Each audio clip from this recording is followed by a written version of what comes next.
একসাথে সবগুলো নির্বাচন করে একসাথে প্রতিনিধি নির্বাচিত হবে, আবার একসাথে তারা সবার মেয়াদ শেষ হবে, একসাথে আবার নির্বাচিত হবে। তো এই ক্ষেত্রে চ্যালেঞ্জগুলো কি এটা আদৌ করার সম্ভাবনা? এখানে কিছু আইনি সংশোধন দরকার, কারণ প্রত্যেকটি স্থানীয় সরকার প্রতিষ্ঠানের জন্য আলাদা আলাদা আইন আছে এবং তাদের নিয়ম কানুনও আলাদা আলাদা। কিন্তু স্থানীয় সরকার নির্বাচন আগের নিয়মে আগের আইনে করে ফেললে আপনি কোনো সুফল পাবেন না। একে তো হচ্ছে আমরা বছরের পর বছর না, যুগের পর যুগ দেখে আসছি স্থানীয় সরকার প্রতিষ্ঠানগুলো হচ্ছে সরকারের হাতিয়ার। স্থানীয় পর্যায়ে নিজের প্রভাব প্রতিপত্তি, আকাম কুকাম, দুর্নীতি দুঃশাসন, হামলা মামলা থেকে শুরু করে যা যা কিছু করে আর কি, সেগুলোর একটা হাতিয়ার হিসেবে ব্যবহৃত হয়। এবং সেই প্রতিষ্ঠানগুলোর কোনো কর্তৃত্ব নাই, তাদের কোনো ক্ষমতা নাই।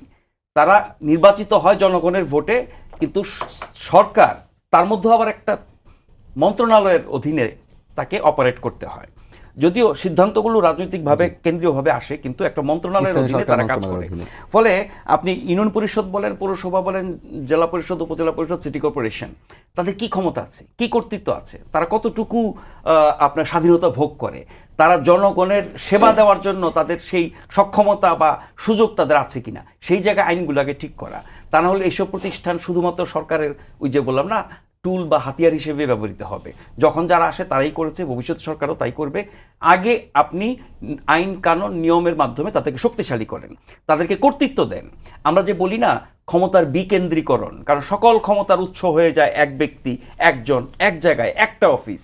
এটাকে আপনি সারা দেশে ছড়িয়ে দেন। তো সারা দেশে ছড়িয়ে দেওয়ার ক্ষেত্রে স্থানীয় সরকার হচ্ছে সবচেয়ে বড় জায়গা। আপনি আপনার জনগণের ক্ষমতা, সরকারের ক্ষমতা সারা দেশে ছড়িয়ে দিচ্ছেন।